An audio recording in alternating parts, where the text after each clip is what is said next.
तो साथियों नमस्कार, स्वागत है आप सबका टीचर्स एकेडमी पर और मैं हूं डॉक्टर अम्बरीश। देखिए, आज बहुत ही कम शब्दों में, बहुत ही जल्दबाजी में आपको एक सूचना देने के लिए आया हूं। काफ़ी रात हो चुकी है। देखिए, बहुत सारे लोग अगर कोई सूचना आती है तो हम पर आश्रित हैं, जो पूछने लगते हैं टेलीग्राम के थ्रू, व्हाट्सएप के थ्रू, फ़ोन के, ईमेल के, कमेंट के माध्यम से। तो एक न्यूज़ आज ही वायरल हुई। देखिए, दशहरे पर मैं आया था और दशहरे पे मैंने एक अनाउंसमेंट भी की थी और उसमें मैंने आपको बताया था कि आप सब अगले सप्ताह श्योर हो जाएंगे कि परीक्षा कब होगी, होगी भी कि नहीं होगी। मैंने आपसे कहा था, आप देख लीजिए। तो अगले सप्ताह का जो समय आपसे मैंने मांगा था वो सप्ताह समाप्त होने वाला है। यानी इस शनिवार तक निश्चित हो जाएगा, श्योर हो जाएगा, 100% हो जाएगा कि परीक्षा होगी कि नहीं होगी, होगी तो कब होगी, ये लगभग तय हो जाना है। देखिए, हमारे टीम के सदस्य बीएम भारद्वाज सर जब आयोग गए तो लगभग आधे घंटे तक उन्होंने अध्यक्ष मैम से और बाकी सदस्यों से बात की, क्योंकि वहां फोन, कैमरा इत्यादि अलाउ नहीं है, जिस वजह से हम वीडियो नहीं बना पाए। वो सब पहले ही जमा हो जाता है। जो लोग आयोग जाते हैं या कभी गए होंगे उनको आइडिया होगा।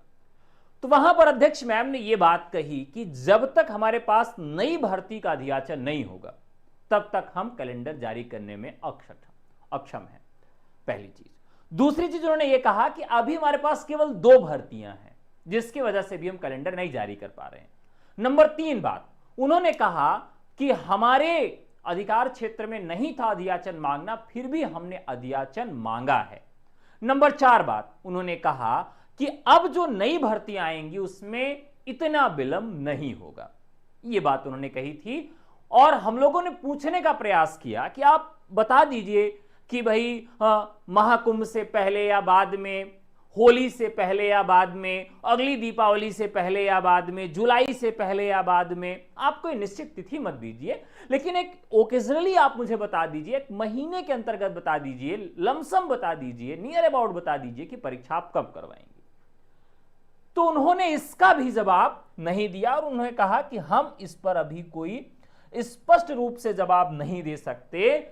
हम केवल इतना कह सकते हैं कि पेपर बहुत जल्दी करवाए जाएंगे और मैं 10-10 बजे रात तक काम कर रही हूं पूरी टीम के साथ, केवल इसलिए काम कर रही हूं कि आप सबकी परीक्षा बहुत जल्दी करवाई जा सके। यह उन्होंने कहा था। यह आपको मैं अक्षरशः सारे शब्द बता रहा हूं जो हमारी मीटिंग में अध्यक्ष और उनकी टीम ने कहा था। उन्होंने किसी भी डेट पर हामी नहीं भरी, उन्होंने कुछ भी डेट नहीं बताई कि पेपर कब होंगे। उन्होंने स्पष्ट तौर पे कहा कि हम 10 बजे तक काम कर रहे हैं रात के और हम पूरा प्रयास कर रहे हैं कि जल्दी से जल्दी पेपर हो जाएंगे। अब यह बात रही। अब उसके बाद काम चल रहा है। काम के चलने के दौरान आज एक खबर वायरल होती है, जिस पर लोगों ने हमसे संपर्क किया और पूछा कि वास्तविकता क्या है, आप हमें अवगत कराएं इस खबर की सच्चाई के साथ। तो चलिए हम आपको यह दिखाते हैं कि जो खबर वायरल हुई, इस खबर को आप ध्यान से देखिए। यहां पर दिया गया है कि उत्तर प्रदेश शिक्षा सेवा चयन आयोग रिपोर्ट बनाकर तैयार, यानी उसने पूरा रिपोर्ट बना लिया। 28 से 30 अक्टूबर के मध्य शिक्षक भर्ती परीक्षा का कैलेंडर जारी करेगा आयोग। कैलेंडर में UP TET, super TET, TGT, PGT शिक्षक भर्ती परीक्षा की तिथि का उल्लेख होगा स्पष्ट। उत्तर प्रदेश में 13 नवंबर को 9 सीटों पर होना है उपचुनाव। 23 नवंबर को आएगा उपचुनाव का परिणाम।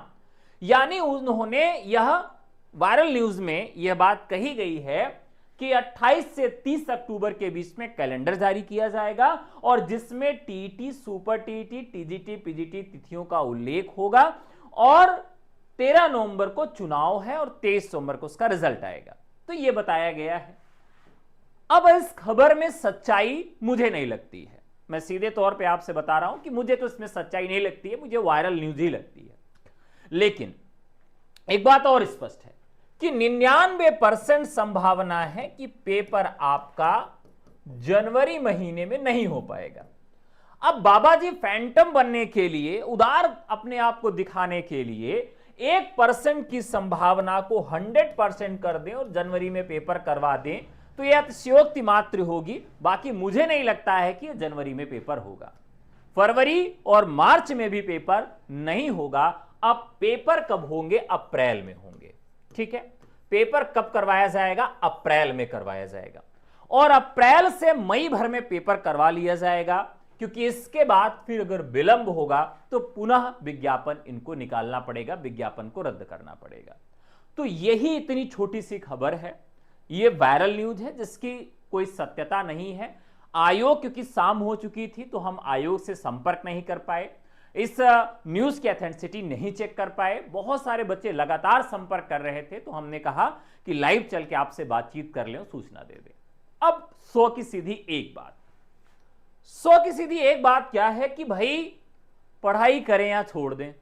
तो भाई आप मेरे यहां कोचिंग मत करो, किसी के यहां भी कोचिंग मत करो, मत, लेकिन अपने से पढ़ते रहो। अभी आपसे मैं पूछूं, जितने भी लोग लाइव हैं और उनमें से कितने लोगों का पूरा सिलेबस समाप्त हो चुका है, पूरा सिलेबस उन्होंने पढ़ लिया है? कितने लोगों ने पूरा पाठ्यक्रम एक बार पढ़ा? कितने लोगों ने पूरे पाठ्यक्रम का रिवीजन किया? और कितने लोगों ने पूरे पाठ्यक्रम का प्रैक्टिस किया?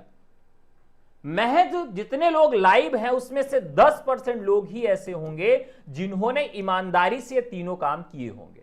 बाकी 90% लोग कब करेंगे? जब एग्जाम 1 से 1.5 महीना नजदीक रहेगा। तो स्वाभाविक है कि चयन इन्हीं 10% लोगों का होगा। बस संक्षिप्त में इतना कहना चाहूंगा कि इस 10% की लड़ाई में आप भी शामिल होइए। पूरे चैप्टर एक बार पढ़ लीजिए बिना उसमें से इंपॉर्टेंट छाटे हुए। फिर सेकेंड फेज में पूरे चैप्टर का रिवीजन कर लीजिए और थर्ड फेज में चैप्टर वाइज प्रैक्टिस कर लीजिए, मॉडल पेपर सॉल्व कर लीजिए और कम से कम 10 OMR सीट पर पेपर हल कर लीजिए और फिर उसके बाद आप परीक्षा के लिए तैयार हैं। अगर इतना काम आपने नहीं किया है तो अभी आप परीक्षा की मांग करने के हकदार भी नहीं है। तो 90% लोग तो नहीं है, 10% हैं जिनकी तैयारी हो गई है। अब अगर आप 90% वाले में हैं तो आपको लगभग 100 दिन लगेंगे ये काम करने में। अगर आपने पहले पढ़ा भी है तब भी आपको 100 दिन लगेंगे। ठीक है, तो पढ़ते रहिए, मस्त रहिए, तैयारी करते रहिए। टारगेट आपको अप्रैल महीने का रखना है कि पेपर हमारा अप्रैल में होगा। जनवरी में हो जाए तो मुझे माफ करना है, क्योंकि 1% की संभावना है और यह भी इस महीने के आखिर तक मैं स्पष्ट कर दूंगा कि जो 1% वाली बात है कि जनवरी में पेपर हो सकता है 15 जनवरी से पहले, 1% की संभावना है, वो मैं इसी महीने के अंत तक आपको स्पष्ट कर दूंगा कि इस जनवरी में पेपर नहीं होंगे। वो 1% की संभावना है। अगर जनवरी में पेपर हो जाए तो मुझे दोष मत दीजिएगा, क्योंकि मैं जो भी सूचना है वो आपको दे रहा हूं। ठीक है, बाकी आधे घंटे की जो बातचीत सदस्यों और आयोग के अध्यक्ष के द्वारा हुई, क्या बातचीत हुई वो मैंने आपको बता दिया। ये खबर वायरल है, इसकी सत्यता की पुष्टि अभी नहीं हुई है। कल सत्यता की पुष्टि हो जाएगी तो मैं पुनः आपके पास आऊंगा। ठीक है, तो आज के लिए इतना ही। बस अंत में यही आपको सुझाव है कि पढ़ते रहिए, 10% की भीड़ में शामिल होइए, वहां पर अपनी प्रतियोगिता करिए और पूरे सिलेबस को पढ़ डालिए। ठीक है, तो आज के लिए इतना ही। बहुत बहुत धन्यवाद। नमस्कार, जय हिंद।